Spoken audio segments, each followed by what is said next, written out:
শুভ সন্ধ্যা বন্ধুরা। 8:30 মতন বাজে, হ্যাঁ 8:30 15টা মতন বাজে। তো একটা ভিডিও নিয়ে এসেছি আমি তোমাদের কাছে, তোমাদের একমাত্র তোমাদের মতামত জানার জন্য।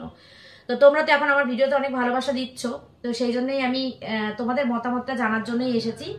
সামনে আমার একটা বিয়ে বাড়ি আছে, ঠিক আছে, আর এর মধ্যে আমি অনেক কটা নতুন শাড়ি কিনেছি। তো স্বাভাবিক কথা, নতুন শাড়ি কিনলে তো পুরনো শাড়ি পরতে ইচ্ছা করে না। তো নতুন কি কি শাড়ি কিনেছি তোমাদের অনেকগুলো দেখা আছে, আবার অনেকগুলো দেখা নেই। তো যেগুলো দেখা আছে সেগুলোর মধ্যে হচ্ছে এই শাড়িটা তোমাদের দেখা আছে, এই যে জাল কাতান, এটা কিনেছিলাম। এটা তোমরা দেখেছো, শান্তিপুর গেছিলাম, শান্তিপুর থেকে এনেছিলাম, ঠিক আছে।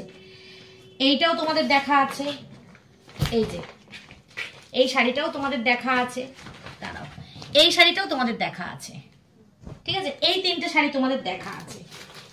আচ্ছা, এই দুটো শাড়ি তোমাদের দেখা নেই। সেই দুটো শাড়ি হচ্ছে আমি এই যে অন্নপূর্ণা শাড়ি ঘরে আমাদের নিমন্ত্রণ ছিল, ইনভাইট ছিল, যে বাঘাযতীনে যে দোকান খুলেছিল নতুন আউটলেট, সেই দিনকে আমি এই শাড়িটা কিনেছিলাম। এই ভিডিও করা হয়নি আর তোমাদেরকে দেখানো হয়নি।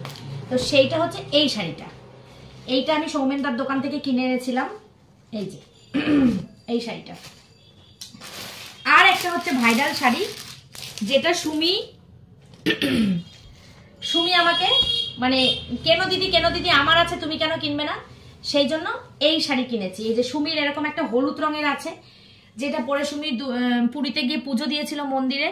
আর একটা সুমি কিনেছে লাল রঙের, আর একটা নীল রঙের, নীল নেভি ব্লু। আর আমার এটা কিন্তু না রয়্যাল ব্লু, আমার এটা কিন্তু আমারটাও একটু স্কাই কালার।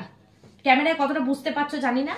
এই আর একটা শাড়ি, এটা হচ্ছে ওয়াইটি শপ থেকে কিনেছে। ওয়াইটি শপ নিশ্চয়ই তোমরা জানো, SRK শঙ্করের বোনের দোকান, সীমার দোকান। তো সীমা এই শাড়িটা পরে সম্ভবত কোনো একটা ভিডিও, মানে ওদের দোকানে পুজো হচ্ছিল, তো সেইখানে আমি ওকে এই শাড়িটা পরা দেখেছিলাম। রিয়ার সঙ্গে ওর খুব ভালো রিলেশন, সীমার মানে রিয়ার সাথে খুব ভালো সম্পর্ক। রিয়া খুব ওদের বাড়িতে যায়, বা যাই হোক ফ্যামিলি টু ফ্যামিলি ভালো সম্পর্ক। তো রিয়াকে দিয়ে আমি সীমার দোকান থেকে এই শাড়িটা আনিয়েছি। এটা বিয়ে বাড়িতে পরা শাড়ি না যদিও, কিন্তু শাড়িটা তোমাদেরকে দেখাচ্ছি, কমেন্টে জানাবে তোমরা শাড়িগুলো আমার কেমন হয়েছে। 1 নম্বর কথা, এই শাড়িটা পরে বিয়ে বাড়ি যাবো না, আমি তোমাদেরকে শাড়িটা নতুন কিনেছি তাই দেখালাম। এই যে শাড়িটা ভীষণ সোবার, দেখো। আর আমার কিন্তু অল টাইম সাদা খুব ফেভারিট, আমি সাদা জিনিস পরতে খুব পছন্দ করি। তো এইরকম একটা সাদা শাড়ি আমার, এরকম শাড়ি অনেক ছিল কিন্তু এখন আর নেই। এখন এই সাদা শাড়িগুলো আমার মানে অনেকদিন পরতে পরতে নষ্ট হয়ে গেছে। যাই হোক, এই শাড়িটা কিনেছি, আমার খুব পছন্দ হয়েছে শাড়িটা। তো এইটাও বিয়ে বাড়িতে পরা যাবে না, এই দুটো না, এই 4টে শাড়ির মধ্যে তোমরা যদি আমাকে বন্ধু ভাবো তাহলে একটুখানি কমেন্ট করো যে কোন শাড়িটা পরে আমি বিয়ে বাড়িতে যাবো। এইটাও কিন্তু বিয়ে বাড়িতে পরা যাবে। শাড়িটা দেখতে এরকম লাগছে কিন্তু শাড়িটা ভীষণ সুন্দর, আমার খুব পছন্দের শাড়ি, আমার মনে হয় বিয়ে বাড়িতে পরা যাবে। এবার জানি না, তো আমি 4টে শাড়ি পরপর দেখাচ্ছি, তাহলে তোমরা বুঝতে পারবে যে কোন শাড়িটা কেমন দেখতে, বা কোন শাড়িটা পরে আমি বিয়ে বাড়িতে যাব।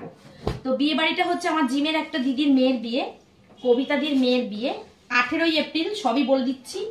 তো সেই দিনকেই যাব বিয়ে বাড়িতে। এই যে তোমরা বলবে কোন শাড়িটা পরে গেলে আমাকে ভালো লাগবে, তাহলেই আমি ব্লাউজ বানাতে দেব।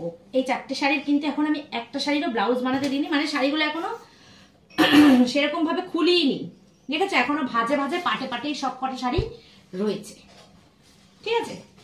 চলো, তোমরা কিন্তু আমাকে বলবে যে শাড়িগুলো কেমন। তার মধ্যে প্রত্যেকটা শাড়ি আমার ভীষণ পছন্দের শাড়ি, আর প্রত্যেকটা শাড়ি মানে এই কালারগুলো আমার কাছে নেই।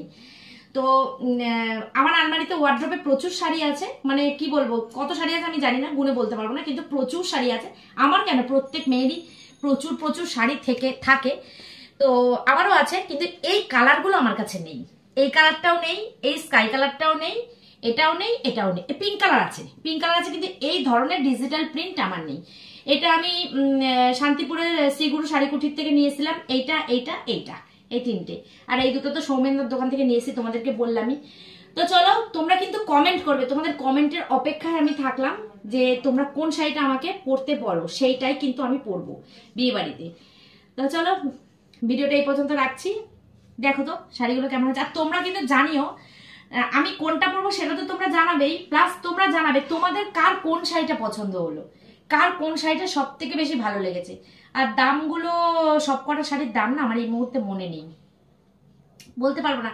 তবে কোনো শাড়ি যে খুব একটা সাংঘাতিক পরিমাণে দাম সেরকম না, সবকটা শাড়ি মোটামুটি 1000 থেকে 1500-এর মধ্যে আছে, খুব একটা দাম কোনোটাই নেই। এইটা একটু দাম আছে, এটা মনে হয় এরকম 1300 কি 1400 টাকা। ওই বললাম তো 1500-এর ওপরে কোনো শাড়ি না। আর ওই দুটো শাড়ির দাম আরো কম, এই শাড়িটার দাম 550 টাকা, এটাও তাই, এই দুটো শাড়ি 550 টাকা করে দাম। আর এইগুলো একটুখানি দামের মধ্যে আছে, 1000, 1200, 1500 এরকমের মধ্যে রয়েছে। তো চলো, ভিডিওটা কেমন লাগলো তোমরা জানিও। আর অবশ্যই কিন্তু আমাকে কমেন্ট করতে কিন্তু তোমরা ভুলবে না, তোমাদের কমেন্টের অপেক্ষায় কিন্তু আমি থাকলাম। তোমাদের কমেন্টের ওপর ভিত্তি করে আমি কিন্তু ব্লাউজ বানাতে দেবো, আর সেই শাড়িটা পরে আমি বিয়ে বাড়িতে যাবো, আর সেই ব্লগটাও তোমাদের সঙ্গে শেয়ার করব। তো ডান দিক থেকে আমি 1 নম্বর, 2 নম্বর, 3 নম্বর, 4 নম্বর এরকম করে কাউন্ট করে দিলাম। তো তোমরা আমাকে নম্বরটা জানিয়ে দিও। ডান দিক থেকে কিন্তু আমি কাউন্ট করেছি নম্বরটা, বাঁ দিক থেকে নয়, ডান দিক থেকে করেছি 1 2 3 4, ঠিক আছে? তো 1 নম্বর শাড়িটা ব্লাউজ বানাতে দেবো না, 2 নম্বরটা দেবো না, 3 নম্বরটা দেবো না, 4 নম্বরটা দেবো, তোমরা কিন্তু অবশ্যই কমেন্ট করে জানাবে। তোমাদের কমেন্ট আমার কাছে খুব খুব খুব মূল্যবান। তো তোমাদের কমেন্টের ওপর মানে ভিত্তি করেই আমি এই কাজটা করব, সেই জন্যই আমি এই ভিডিওটা কিন্তু স্পেশালি বানালাম, শুধুমাত্র তোমাদের কমেন্টের অপেক্ষা, মানে কমেন্টের জন্য। তো তোমরা যেটা বলবে সেটাই কিন্তু আমি করব। চলো, টাটা।